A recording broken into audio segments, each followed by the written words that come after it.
நண்பர்கள் அனைவருக்கும் வணக்கம். நண்பா, இந்த பதிவை தவிர்க்காமல் கேள். கடன் உன்னை தூங்க விடலையா? ஃபோன் ரிங்கானாலே இதயம் வேகமாக துடிக்குதா? தெரியாத நம்பர்னா உடனே சைலண்டில் போடுறியா? மெசேஜ் வந்தாலே இதே கேள்வி, இஎம்ஐ தானா? வெளியில் யாருமே உன்னை அடிக்க மாட்டாங்க, ஆனால் கடன் என்ன செய்யுது தெரியுமா? அது சத்தம் இல்லாமல் உன் தலையை கீழே குனிய வைக்குது. அதுவும் கனவுகளை குறைக்குது, அதுவும் தைரியத்தை சுருக்குது, அதுவும் பேச்சையே மாற்றுது. நீ முன்னாடி சிரிச்சவனா இருந்தா இப்போ சிந்திக்கிறவனா மாறிட்டியா? ஒரு விஷயம் நினைவில் வச்சுக்கோ, கடன் அப்படிங்கிறது பண பிரச்சனை இல்லை, அது கட்டுப்பாடு. உன்னை கட்டுப்படுத்த ஆரம்பிச்சா எதுவுமே எதிரி தான். இன்று நம்ம பேச போகிறது கடனை அடைக்கிறது எப்படி அப்படிங்கிறதல்ல, கடன் உன்னை அடக்காமல் நீ அதை அடக்குவது எப்படி என்பதுதான். இப்போ கேள்வி ஒன்று, நீ கடனுக்கு அடிமையா அல்லது இன்னும் உன் வாழ்க்கையோட அரசனா இருக்கிறாயா? கடன் உன்னை எப்படி உடைக்கிறது? கடன் முதலில் பணத்தை எடுக்காது, அது தைரியத்தை எடுக்கிறது. நீ கவனித்துப்பார். கடன் இருக்கும் பொழுது நீ பெரிய முடிவுகளை எடுக்க மாட்டாய், புதிய முயற்சி செய்ய பயப்படுவாய், புதிய இடம் போக தயங்குவாய், யாராவது பணம் பற்றி பேசினாலோ சும்மா இருப்பாய். ஏன் தெரியுமா? உன் உள்ளே ஒரு சத்தம் வரும், நீயே கடன்ல இருக்க, இதுதான் மன அடிமை. ஒரு மனிதனை அடிமையாக்க கட்டுப்பாடு போதும், கடன் அந்த கட்டுப்பாட்டை தருகிறது. ஆனால் இங்கேதான் திருப்பம், கடன் உன்னை அடிமையாக்க முடியாது, நீ ஒத்துக்கொண்டால் மட்டுமே முடியும். விதி எண் 1, பயத்தை உடை. முதலில் உண்மையை நேராக பார். நீ கடனில் இருக்கிறாயா? அது உண்மை. ஆனால் அதனால் நீ முடிஞ்சிட்டேன்னு அர்த்தமில்லை. நாம் செய்யும் பெரிய தவறு என்ன தெரியுமா? நாம் கண்களை மூடுகின்றோம். பார்க்காம இருந்தால்தான் மனசு சாந்தமாக இருக்கும், இல்லை பார்க்காமல் இருந்தால்தான் அது பெருசாகும். இன்று ஒரு பேனா எடு, ஒரு வெற்று காகிதம் எடு, எல்லா கடனையும் எழுது. எவ்வளவு தொகை, எவ்வளவு வட்டி, யாரிடம், கடைசி தேதி. எழுதும் பொழுது உனக்கு பயம் வரும், வியர்க்கலாம், தலைவலிக்கலாம். ஆனால் அந்த நிமிடத்திலிருந்து நீ ஓடுறவன் இல்லை, நீ எதிர்கொள்கின்றவன். பயம் ஒரு நிழல் மாதிரி, நீ திரும்பி நின்னா அது குறையும், திரும்பி ஓடினா அது பெருசாகும். ஒரு உண்மை காட்சி, ஒரு மனிதன் சம்பளம் மாதம் 35,000, கடன் மொத்தம் 4.8 லட்சம். அவன் என்ன செய்தான் தெரியுமா? முதலில் 6 மாதம் அவன் பயந்தான், பிறகு ஒரு நாள் முடிவு செய்தான். அவன் எல்லா கடனையும் எழுதினான், அவன் கணக்கு பார்த்தான், அவன் உணர்ந்தான் இது முடியாத விஷயம் இல்லை. அந்த ஒரு நாளிலிருந்து அவன் மனசு லேசானது. பணம் குறையவில்லை, பயம் குறைந்தது. அதுவே முதல் வெற்றி. பகுதி 2, வாழ்க்கையை குறை, இலக்கை இல்லை. கடன் இருக்கும் பொழுது மக்கள் 2 தவறு செய்கிறார்கள்.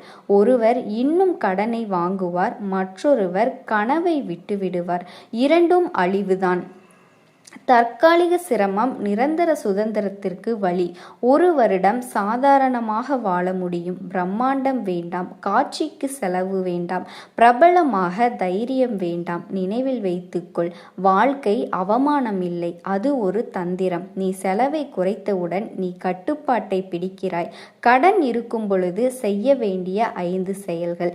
தேவையில்லாத சப்ஸ்கிரிப்ஷனை நிறுத்து, வீண் அவுட்டிங் குறை, கேஷ்லெஸ் டிரான்சாக்ஷன்ஸை, கிரெடிட் கார்டு யூஸ் தற்காலிகமாக நிறுத்து, எமர்ஜென்சி தொடங்கு. இது தியாகம் இல்லை, இது மறுசீரமைக்கு விதி. விதி எண் 3, வருமானத்தை உயர்த்து. கடனை அடைக்க வேகமாக வழி செய். செலவு குறைதல் மட்டுமில்லை, வருமானம் அதிகரித்தல். சம்பளம் குறைவுன்னு சொல்றவன் ஒரு வழியிலேயே நிற்கிறான். எனக்கு எப்படி அதிகப்படுத்தலாம் என்று கேட்கிறவன் புதிய கதவை திறக்கிறான். நீ என்ன கற்று இருக்கிறாய்? எந்த ஒரு விஷயத்தையும் டிசைனிங் பண்ணு. Delivery, digital service, smalls reselling. இரவு 2 மணி வரை ரீல்ஸ் பார்ப்பதை 1 மணி நேரம் ஸ்கில் லேர்னிங்காக மாற்று. 1 வருடம் கழித்து நீ வேற மனிதனாக இருப்பாய். மனநிலை மாற்றம். கடன் இருக்கும் பொழுது நீ விக்டிம் மாதிரி யோசிக்காதே, வாரியர் மாதிரி யோசி. என்னிடம் பிரச்சனை இருக்கிறது, இது ஒரு நிலை. நான் தீர்வு தேடுகிறேன், இது ஒரு முடிவு. விதி எண் 4, அவமானத்தை எரிபொருளாக்கு. கடன் இருக்கும் பொழுது மக்கள் பேசுவார்கள், அது நிச்சயமாக நடக்கும். அவர்கள் சொல்வார்கள், அவன் நிலை பாத்தியா, அவனால ஒண்ணுமே முடியாது. இந்த வார்த்தைகள் உன் மனசை குத்தும். ஆனால் கேள், அவமானம் ஒரு ஆயுதம். நீ உடைந்தால் அது உன்னை கொல்லும், நீ உழைத்தால் அது உன்னை உயர்த்தும். ஒரு நாள் அதே மனிதர்கள் உன் மாற்றத்தை பார்த்து அமைதியாக நிற்பார்கள். பகுதி 3, சாணக்கிய தந்திரம், அமைதியான முன்னேற்றம். கடன் அடைக்கும் பொழுது உன் போராட்டம் வெளியில் தெரிய வேண்டிய அவசியமில்லை. அமைதியாக உழை, அமைதியாக சேமி, அமைதியாக உயரு. ஒரு பெரிய சத்தமில்லாமல் ஒரு வாழ்க்கை மாறலாம். இயர் 1, செலவு கட்டுப்பாடு, சைடு இன்கம் ஆரம்பம். மாதம் 10,000 ரூபாய் கூடுதல். இயர் 2, சைடு இன்கம் 25,000 ரூபாய். பாதி கடன் முடிவு செய். செல்ஃப் கான்ஃபிடன்ஸ் திரும்பியது. Year 3, debt clear, emergency fund 3 மாதம். இன்வெஸ்ட்மெண்ட் தொடக்கம். இந்த மாற்றத்தில் எல்லாம் பணம் உன் கைகளில் நிச்சயமாக இருக்கும். ஏதாவது வாங்க வேண்டும் என்றால் 24 மணி நேரம் காத்திரு. அந்த 24 மணி நேரத்தில் அது தேவையா ஆசையா என்று உனக்கு தெளிவாகும்.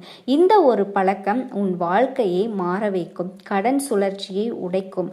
உளவியல் கடன் ஒரு சுழற்சி. கடன் மன அழுத்தம், தவறான முடிவு. மேலும் கடன் இந்த சுழற்சியை உடைக்க வேண்டுமானால் ஒரு இடத்தில் நீ நிறுத்த வேண்டும் என்று சொல்ல வேண்டும். அந்த நிறுத்து என்பது புதிய கடன் எடுக்காத முடிவு. நீ கடன் அடைக்க முயற்சி செய்கிறாய், ஆனால் கிரெடிட் கார்டு ஸ்வைப் செய்து கொண்டே இருந்தால் அது கசிந்த குடத்தில் தண்ணீர் ஊற்றுவது போல தற்காலிகமாக சிரமம் ஏற்று கடன் சுழற்சியை நிறுத்து.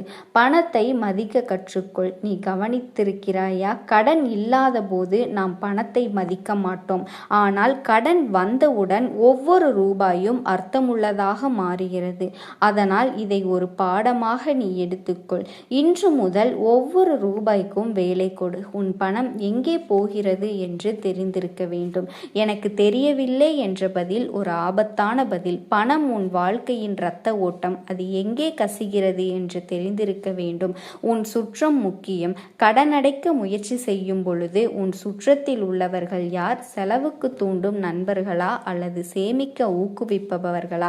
நீ சிம்பிளாக வாழ நினைத்தால் சிலர் கிண்டல் செய்வார்கள். என்னடா இப்படி மாறிட்ட, பணம் இல்லையா? அவர்களுக்கு நீ பதில் சொல்ல வேண்டாம்.